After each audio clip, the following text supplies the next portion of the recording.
பார்த்து வருகிறோம்.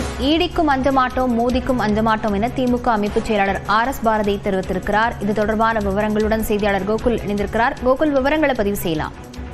அமைச்சர் ஐ. பெரியசாமியுடைய வீட்டில் நடைபெறக்கூடிய அமலாக்கத்துறை சோதனை குறித்து தற்பொழுது திமுக அமைப்பு செயலாளர் RS பாரதி அறிக்கை வெளியிட்டிருக்கிறார். ஈடிக்கும் அஞ்ச மாட்டோம், மோடிக்கும் அஞ்ச மாட்டோம், சட்டப்படி எதிர்கொள்வோம் என்று வாக்கு திருட்டு என்ற சட்டவிரோத பரிமாற்றத்தை திசை திருப்ப அமைச்சர் ஐ. பெரியசாமி தொடர்புடைய இடங்களில் பாஜக அரசின் எடுபடியாக அமலாக்கத்துறை சோதனை என்ற பெயரில் அத்துமீகிறது என்ற ஒரு அறிக்கையை வெளியிட்டிருக்கார்.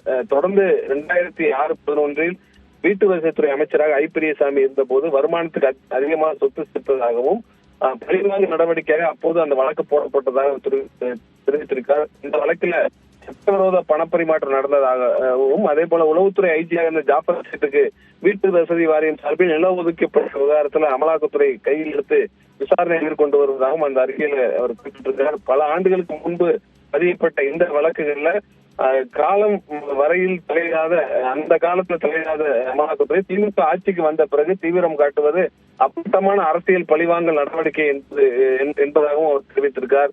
தொடர்ந்து பாஜக உடைய பழிவாங்க நடவடிக்கையாக இந்த செயல் ஈடுபட்டிருப்பதாகவும் சட்டவிரோத பணப்பரிமாற்றம் என சொல்லி அமலாக்கத்துறை செய்யும் நடவடிக்கைகள் ஒவ்வொரு நீதிமன்றத்திலும் அவமானப்பட்டுக் கொண்டிருப்பதாகவும் அவர் தெரிவித்திருக்கார். தொடர்ந்து இது போன்ற பல்வேறு நிகழ்வுகள் குறித்தெல்லாம் அந்த அறிக்கையில் அவர் குறிப்பிட்டிருக்கார்.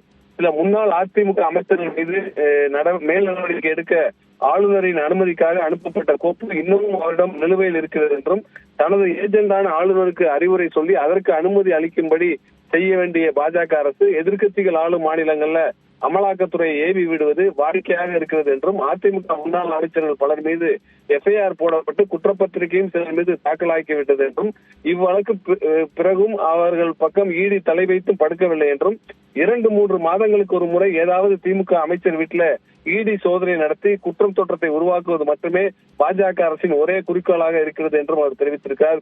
திமுகவின் எவரொருவரும் மோடிக்கு அஞ்ச மாட்டார்கள் என்றும் ஈடிக்கும் அஞ்ச மாட்டார்கள் என்றும் திமுகவின் தலைவரும் தொண்டர்களும் தமிழ்நாட்டின் பாதுகாவல் அரண் என்றும் அதனால் தமிழ்நாட்டு மக்கள் திமுகவுடன் ஓரணியில் திரண்டு நிற்கிறார்கள் என்றும் இதனை கண்டு மென்மேலும் எரிச்சலுற்று இது போன்ற ஈடி சோதனைகளை நடத்தி அச்சுறுத்த கனவு காண்கின்றனர் என்றும் அது தமிழ்நாட்டில் எடுபடாது என்று திமுகவுடைய அமைப்பு செயலர் RS பாரதி இந்த அமலாக்கத்துறை சோதனை குறித்து அறிக்கை வேளாக தன்னுடைய கண்டனத்தை தெரிவித்திருக்கார்.